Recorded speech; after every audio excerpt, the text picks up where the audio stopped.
बाबा जी की प्यारी सात संगत जी, राधा स्वामी जी, सात संगत जी, आज की इस वीडियो में आपको पता चलेगा कि बाबा जी अचानक से इटली किस लिए गए हैं जी, और वह भी अपने बेटे और हुजूर जी के साथ। और इस वीडियो में आगे मैं आपको हुजूर महाराज चरण सिंह जी की वो बातें शेयर करूंगी जब हुजूर महाराज चरण सिंह जी इंडिया लौटते समय लंदन की संगत को कही थी जी। संगत जी, सबसे पहले मैं आपको बताती हूँ कि बाबा जी ने अभी 4 अक्टूबर को सहारनपुर में दर्शन दिए थे जी, और उसके ठीक 2 दिन पहले 2 अक्टूबर को दिल्ली में दर्शन दिए थे जी। और दिल्ली में दर्शन देने से 1 दिन पहले ही बाबा जी सिंगापुर से लौटे थे। संगत जी, फिर अचानक से ऐसा क्या हुआ कि बाबा जी अपने बेटे और हुजूर जी को लेकर 4 अक्टूबर को ही सहारनपुर में दर्शन देने के बाद एकदम इटली के लिए निकल पड़े थे जी। आखिर इटली में ऐसी कौन सी मीटिंग होनी थी? साथ संगत जी, ये तो सब जानते हैं कि दुनिया में जितने भी धर्म हैं उन सभी धर्मों को बाबा जी बराबर सम्मान देते हैं, कभी भी कोई भेदभाव नहीं करते और अपनी संगत को भी यही शिक्षा देते हैं जी। संगत जी, बाबा जी के इटली जाने की सबसे बड़ी वजह है कि ईसाई धर्म के सबसे बड़े और प्रसिद्ध आध्यात्मिक गुरु, जिनका नाम पोप फ्रांसिस है, जो इटली में रहते हैं, उनसे मीटिंग करने के लिए बाबा जी इटली गए हैं जी। अब आप ये सोच रहे होंगे कि ईसाई धर्म से बाबा जी का क्या लेना देना। तो साथ संगत जी, जैसा कि मैंने पहले भी कहा था कि बाबा जी हर धर्म का सम्मान करते हैं, तो जब इटली में रहने वाले ईसाई धर्म के गुरु पोप ने जब बाबा जी के बारे में सुना तो उनका बाबा जी से मिलने का बड़ा ही दिल किया और उन्होंने बाबा जी को फोन करके बाबा जी को इटली आने का निमंत्रण दिया था जी। साथ संगत जी, अब आप ये भी सोच रहे होंगे कि अगर पोप ने मिलना था तो उन्हें इंडिया आना चाहिए था। लेकिन साथ संगत जी, अगर बाबा जी भी हमारी जैसी सोच रखते तो फिर तो ये घमंड वाली बात हुई ना। लेकिन बाबा जी कभी भी ऐसी सोच नहीं रखते हैं। बाबा जी के पास फोन आया तो बाबा जी ने कहा कि जैसे ही समय मिलेगा मैं इटली जरूर आऊंगा।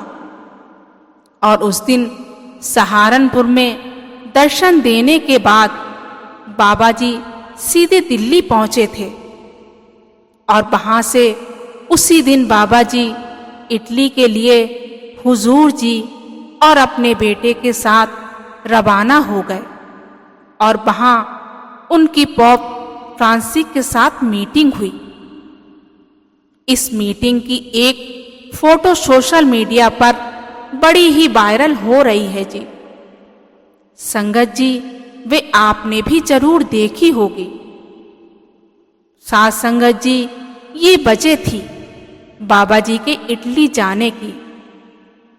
बाबा जी कभी भी किसी धर्म संस्थान का निमंत्रण नहीं ठुकराते हैं। कुछ महीनों पहले हम सब ने देखा कि बाबा जी अजमेर शरीफ पर चादर चढ़ाते हुए भी नजर आए थे जी। और उसके बाद बाबा जी राम मंदिर भी गए थे। बाबा जी के ये कदम पूरी दुनिया में शांति बनाए रखने का पैगाम है जी। और अभी 2 दिन पहले फ्रांसिस से मुलाकात दुनिया के लिए बड़ा पैगाम है कि हमें धर्मों से ऊपर उठकर सोचने की जरूरत है। इंसान को उसके धर्म या जाति से नहीं बल्कि उसकी इंसानियत से पहचानना चाहिए। संगत जी, जब बाबा जी अजमेर शरीफ गए थे तब बाबा जी के आलोचकों ने बहुत कुछ बोला था, लेकिन बाबा जी को इन सब से कोई फर्क नहीं पड़ता। एक संत का काम होता है दुनिया भर में शांति का संदेश देना, और सभी बड़े बड़े संत महापुरुष इस काम को बखूबी के साथ निभा भी रहे हैं। पोप फ्रांसिस एक ईसाई है, लेकिन इसके बावजूद उन्होंने बाबा जी को निमंत्रण भेजा।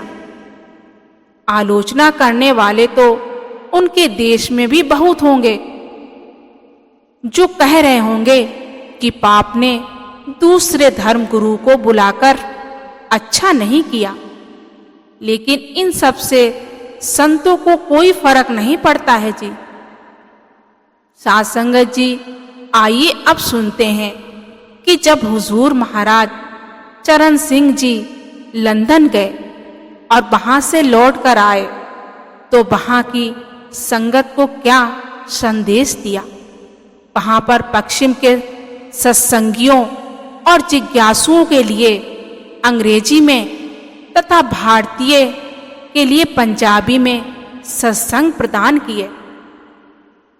हुजूर महाराज जी यहाँ केवल 7 दिन ही ठहर सके, और जब हुजूर महाराज जी वापस इंडिया लौटकर आने को हुए तो अपने विदाई के संदेश के रूप में सलाह देते हुए कहा कि मुझे ज्यादा कुछ नहीं कहना।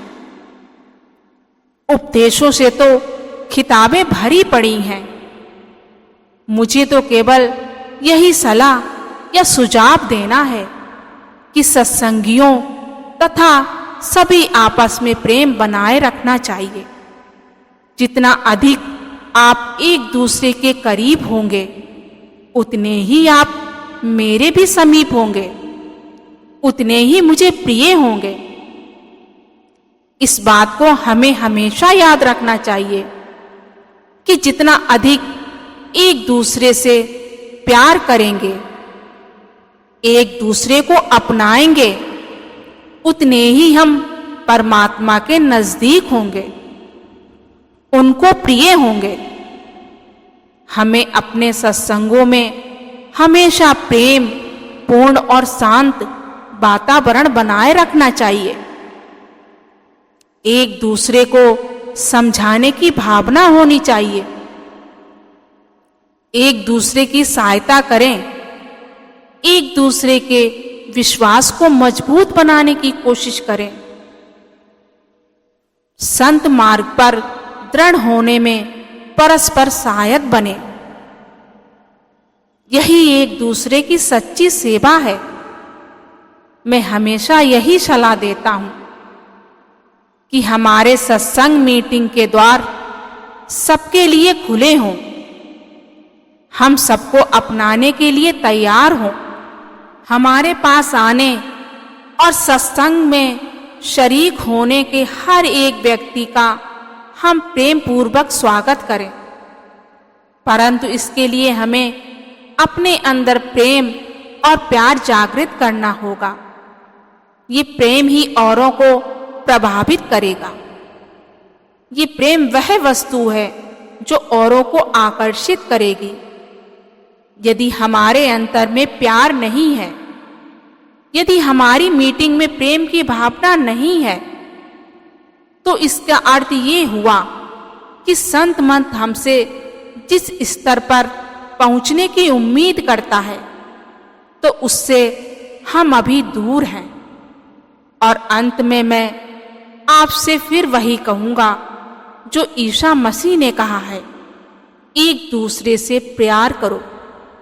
इसलिए साथ संगत जी, संत जब भी इस दुनिया में अवतार लेकर आते हैं तो उनका केवल एक ही उद्देश्य होता है कि संसार के जीवों का सत्य का ज्ञान करवा के मालिक की भक्ति में लगाना।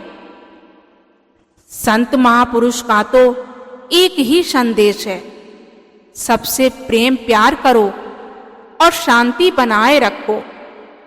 साथ संगत जी, जब हम सतगुरु के कहे अनुसार चलने लगते हैं और अपने आप को उनके हवाले कर देते हैं तो हमें एक बात कभी नहीं भूलनी चाहिए कि हमारे जीवन में फिर अच्छा हो या बुरा हो, जो कुछ भी हो वो सतगुरु के हुक्म से ही होगा। साथ संगत जी, इसी के साथ मैं आपसे विदा लेती हूँ जी। कमेंट में राधा स्वामी लिखना मत भूलिएगा जी। और अगर आपने अभी तक सार बचन चैनल को सब्सक्राइब नहीं किया तो सब्सक्राइब जरूर करें जी। गुरु प्यारी साथ संगत जी, राधा स्वामी जी।